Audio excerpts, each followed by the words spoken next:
Masechet Eruvin, traité Eruvin, Tav Samer Gimel, fait numéro 63, tout en haut de la page. Rav Hanuna Hore, Becharta de Argaz, Vishne de Rav Chizda.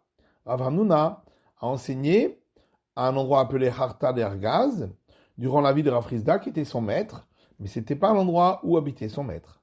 Ravina Sar Sakina Bebavel, Ravina a vérifié le couteau pour la shrita, pour l'abattage rituel, en Babylonie. Amarle Ravashi, Ravashi qui était son maître, lui a dit Maïtama Van Marachi, pourquoi avez-vous fait une chose pareille, de vérifier le couteau, qui est une prérogative du maître. Amarle Veha Ravanuna Ore Becharta de Argaz Bishé de Rav Chizda. Il a dit voilà que Ravanuna, il a enseigné à Harta de Argaz durant la vie de Rav Chizda, parce que c'était pas l'endroit où habitait son maître. Amarle Lavoreitma. Il lui a dit on a enseigné qu'il n'a pas donné d'enseignement. Amarle Itma Ore Vitma Lo Ore. Alors il lui a dit il y en a qui disent qu'il a enseigné, d'autres disent qu'il n'a pas enseigné. Bishé Rav Uda Gabe Udelo Ore. Donc, effectivement, durant la vie de Ravuna, qui était son maître, il n'a pas enseigné. Mais il a enseigné durant les années de vie de Rav Chizda, de Talmid Chaver d'Iléavé. Parce qu'il était son disciple, mais en même temps son compagnon, il était au même niveau, bien qu'il avait appris différents enseignements de lui. Vananami Talmid Chaver de Marana. Et moi aussi, je suis un disciple, mais aussi un compagnon au même niveau que vous. Amarava Tsurbam Rabanan Chazen Nafshe. Rava dit que un disciple des sages a le droit de regarder lui-même le couteau pour l'abattage rituel lorsque il s'agit d'un abattage qu'il va consommer lui-même. Ravina est arrivé à Mechouza. Ravina est arrivé à Mechouza, a été à Oshpizachne Sakina. Et son aubergiste lui a apporté un couteau, Veka Marvelé, et il lui a montré. Amalezi Lamte le Rava. Et il lui a dit appelle-le chez Rava, qui est le maître ici. C'est à lui de le vérifier. Amalelo Savamar Hadamar Rava. Alors il lui dit, est-ce que vous n'êtes pas d'accord avec ce qu'a dit Rava? Tsurbame Rabanan Chazen Nafshe. Que un disciple de sage a le droit de regarder le couteau lui-même lorsqu'il s'agit d'une bête qui va être consommée par lui. Amaleana Misban Zavina. Il lui a dit, mais ici, c'est pas une bête qui est directement destinée pour moi. Je vais acheter de toi, puisque je vais manger, et toi tu es le restaurateur. Donc en vérité, elle est abattue pour toi, et moi je vais l'acheter. Je vais acheter la viande de toi. Rabbi Elazar Agrounia, Rav Haba bar Tachlifa, Ikleo le Rav Aha bere de Ravika. Rabbi Elazar de Agrounia et Rabbi Haba, fils de Tachlifa, sont arrivés chez Rav Aha, fils de Ravika, Batre de Rav Aha bar Yaakov, dans l'endroit où le maître était Rav Aha, fils de Yaakov. Baer Rav Aha bere de Rav Ika, Mirbad Leu Iglat Tilta. Alors Rav Aha, fils de Ravika, voulait leur préparer un veau au tiers de son développement. C'est à ce moment-là qu'il est le meilleur. A été Sakina, et il a apporté un couteau pour l'abattage rituel, Veka Marveleu, et il leur a montré pour qu'il le vérifie. Amarleu Ravacha bar Tachlifa lo lichush le Saba. Alors Ravacha, fils de Tachlifa, a dit, est-ce qu'il ne faut pas tenir compte qu'il y a ici un grand maître dans cette ville? Amarleu Rabbi Elazar ben Agrounia. Alors Rabbi Elazar d'Agrounia leur a dit, Achi Amar Rava, voilà que Rava a dit ainsi, Tsurbame Rabanan Chazin Nafshe, qu'un disciple de sage a le droit de regarder le couteau lorsque c'est un abattage qui est pour lui. Chazé Vianesh. Alors il a regardé lui-même le couteau et en fin de compte il a été puni. Rabbi Elazar de Agrounia. Donc Rabbi Elazar de Agrounia. Ve'amar Rava Tsurbame Rabanan Chazin Nafshe. Mais pourtant Rava a donc bien dit que un disciple de sage a le droit de regarder lui-même le couteau quand il s'agit de viande à consommer par lui-même. Shaniatam da Trilobikodo. Et dit le Malava, c'est différent parce qu'ils ont commencé par rapporter l'honneur de Rav Aha bar Ika, parler de cet honneur à lui rendre. Donc ils n'auraient pas dû dire un enseignement qui allait à l'encontre de l'honneur qu'on voulait lui rendre au maître. Vibaïtema, on peut donner encore une autre raison. Shane Rav Aha bar Yaakov, des mouflak. Rav Aha fils de Yaakov, c'est différent, c'était un très grand sage. Donc dans tous les cas, il fallait lui montrer le couteau à lui. Amarava la frouché, mais soura filou befanav shapir dabi. Rava dit, lorsqu'il s'agit d'empêcher quelqu'un de commettre un interdit, même dire que c'est interdit devant le maître, ce sera permis. Ravina abiyativ kamel et Ravashi. Ravina une fois était assis devant Ravashi. Chazila ou Gavra, les kasar le chamre betzinta beshabata. Il a vu un homme qui attachait son âne à un palmier le Shabbat. Or, on n'a pas le droit d'utiliser un arbre pendant Shabbat. Rama Bekala, il lui a crié, V'losh Garbé, et l'autre n'a pas fait attention à lui.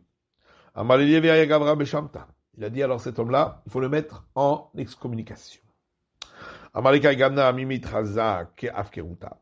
Après, Ravina a demandé à Ravashi, est-ce que ce que j'ai fait pourrait être considéré comme une insolence vis-à-vis du maître? Amarle lui a dit non.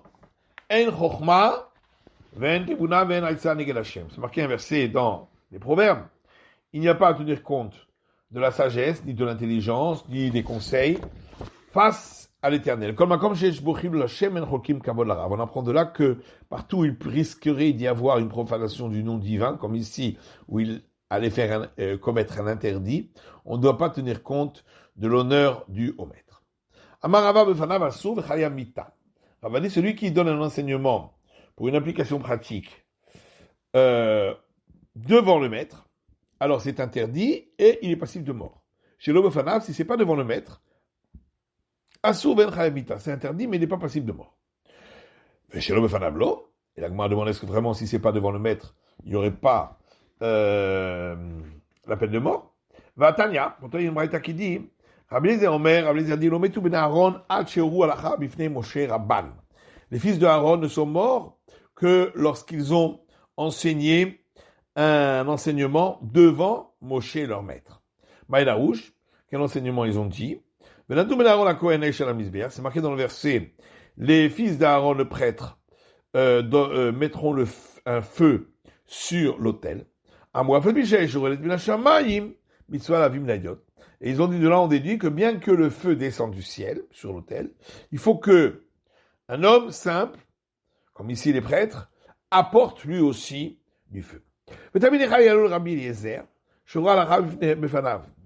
Et Rabbi Eliezer avait un disciple qui a donné un enseignement pratique devant lui. Rabbi Eliezer dit Mashalom Ishto. Rabbi Eliezer a dit à Imashom sa femme, je serais très étonné si celui-là termine son année. Vélo aussi shenato, enfin quand il n'a pas terminé son année. Amralo Navi Ata, sa femme lui a dit, tu es un prophète. Amralo Navi Anochi, Vélo Ben Navi Anochi. Il a dit, je suis ni prophète ni fils de prophète. Et la Karbe Koublani, seulement j'ai appris par tradition, qu'on a moré à la Chabifne Rabbo, tout celui qui enseigne un enseignement pratique devant son maître, Chaya Mita, est passible de mort. Vama Rabba Bachana Rabbi Yochanan, et Rabba Bachana dit au nom de Rabbi Yochanan, Oto Talmid Yehuda Ben Gouria Shebo. Ce disciple-là s'appelait Yehuda, fils de Gouria. Vaya Rachok Menu Shalosh Parsaot. Et il était éloigné du maître de 3 parsas, environ 12 kilomètres. Et là, donc on voit bien que c'était pas devant les maîtres, quand il a enseigné, puisqu'il était éloigné de 3 parsas. Et la Gemara dit non, Befana Vaya. C'était devant lui. Pourtant, il est dit qu'il était éloigné de lui de 3 par ça. Ta mère, la dit, mais d'après toi qui pose cette question, Shemo Veshema Vive Lama, pourquoi on a mentionné son nom et le nom de son père? Et là, chez le Thomas, Machalaya. Donc, simplement pour ne pas que tu dises que c'est pas une histoire vraie. C'était juste, on a apporté ça comme un exemple. C'est pourquoi on a voulu, c'est pour ça qu'on a amené différents éléments, son prénom, le nom de son père, également où est-ce qu'il habitait, quelle distance. C'est juste pour nous faire comprendre que c'est une histoire qui a vraiment eu lieu. Mais ça s'est passé devant le maître.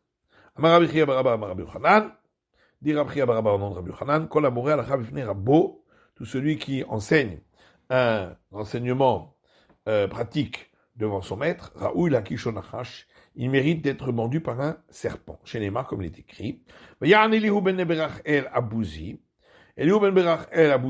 a levé la voix, Vayomer et a dit, Tseirani le Yamim, je suis jeune, Alken Zachalti. C'est pourquoi j'ai peur de parler devant les maîtres. Urtiv, il est écrit le verset, avec la colère de ceux qui rampent dans la poussière. Or, ceux qui rampent, c'est la même racine que quand on a marqué plus haut, c'est pourquoi j'ai eu peur. C'est le terme Zahal. Donc de là, on apprend que celui qui enseignerait un enseignement pour mettre en pratique devant son maître doit craindre que vienne un serpent pour le mordre. Zeri Amar Rabbi Hanina Nikra Choté. Zeri dit au nom de Rabbi Hanina, il est appelé un fauteur. Chez les marques, comme il est écrit, Belibit Safantim Ratecha Lemaan Lo Echet Alar. David dit dans les psaumes, dans mon cœur, j'ai caché ta parole afin de ne pas fauter à toi si j'enseignais devant mon maître. Rav Hamnuna ramé, et Rav Hamnuna a opposé deux versets. Donc un verset où David a dit, dans mon cœur, j'ai caché ta parole. Mais un autre verset dit, j'ai enseigné la justice, donc les enseignements de la Torah, devant une grande assemblée. Et l'Agmar dit l'Okashia, c'est pas une question. Donc le premier verset, c'est lorsque son maître, Aïra Ayeiri, était en vie. Mais le deuxième verset, c'était au moment où Aïra Ayeiri n'était plus en vie. Amar Rabbi Abba Zavda. Rabbi Abba Zavda dit tout celui qui apporte ses dons à un seul prêtre. Mevi Ra'av la Olam. Il amène la famine dans le monde. Chez Nema, comme il est écrit, Aïra Ayeiri Aya Kohen et David. Aïra Ayeiri était un prêtre pour David. Et David ou David Cohen et Kulam Allo, est-ce qu'il était prêtre que pour David et pour le reste des gens? Non.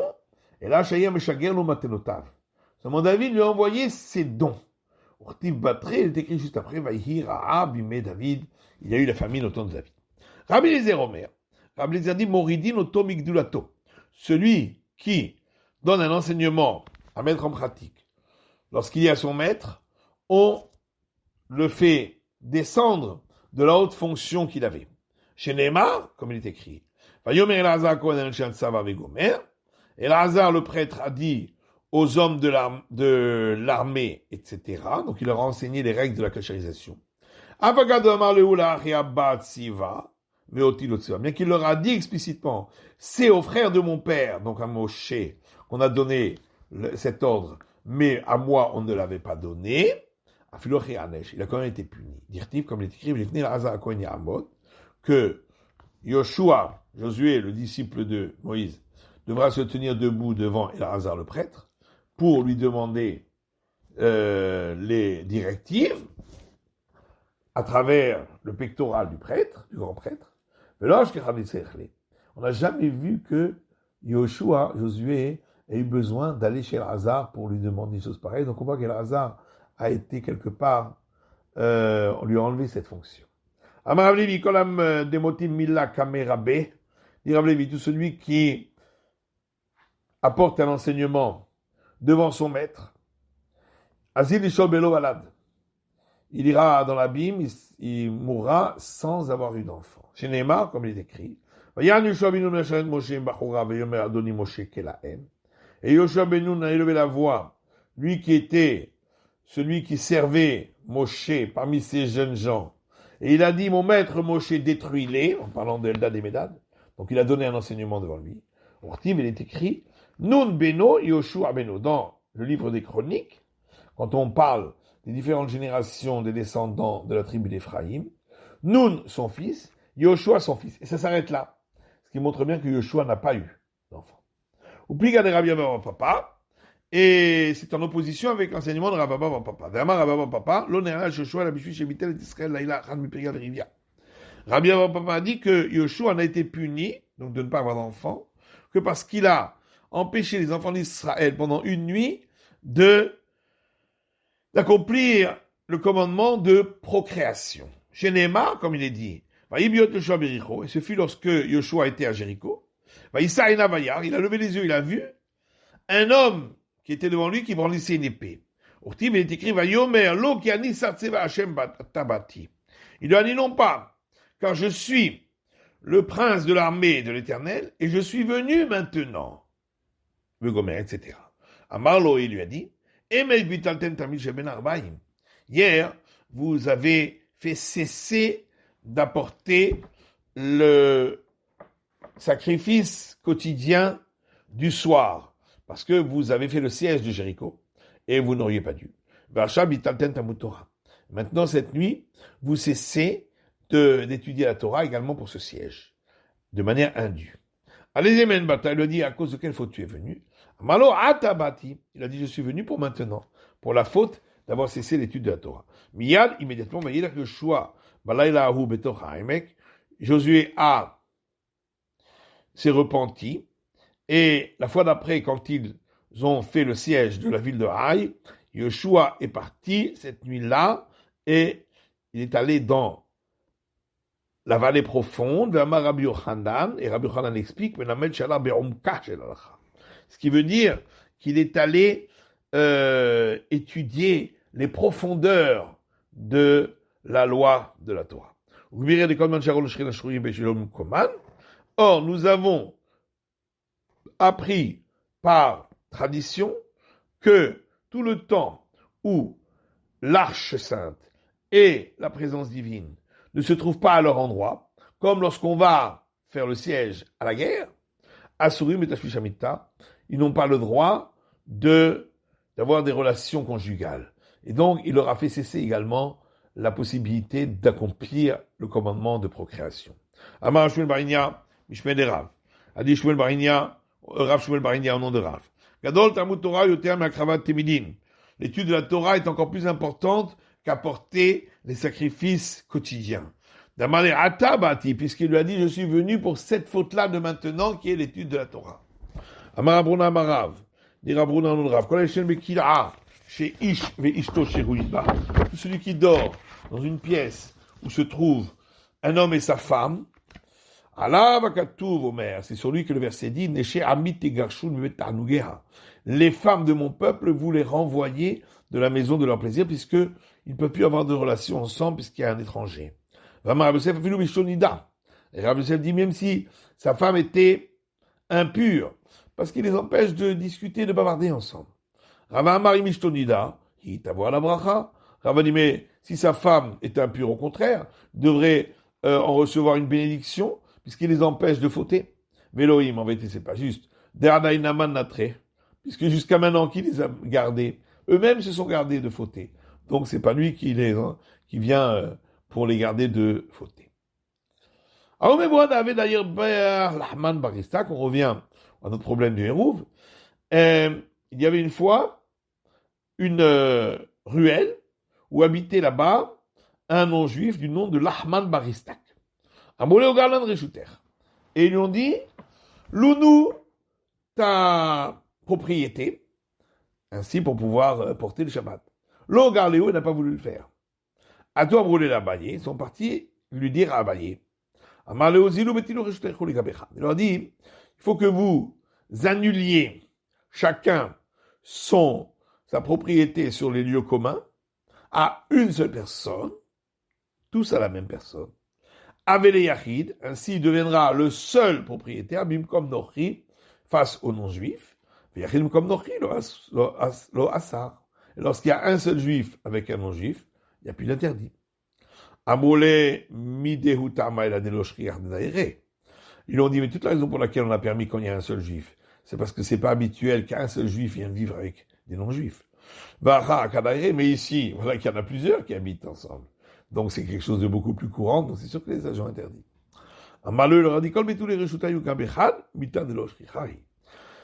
Le fait que tous viennent annuler leur propriété à un seul, c'est aussi quelque chose de pas courant.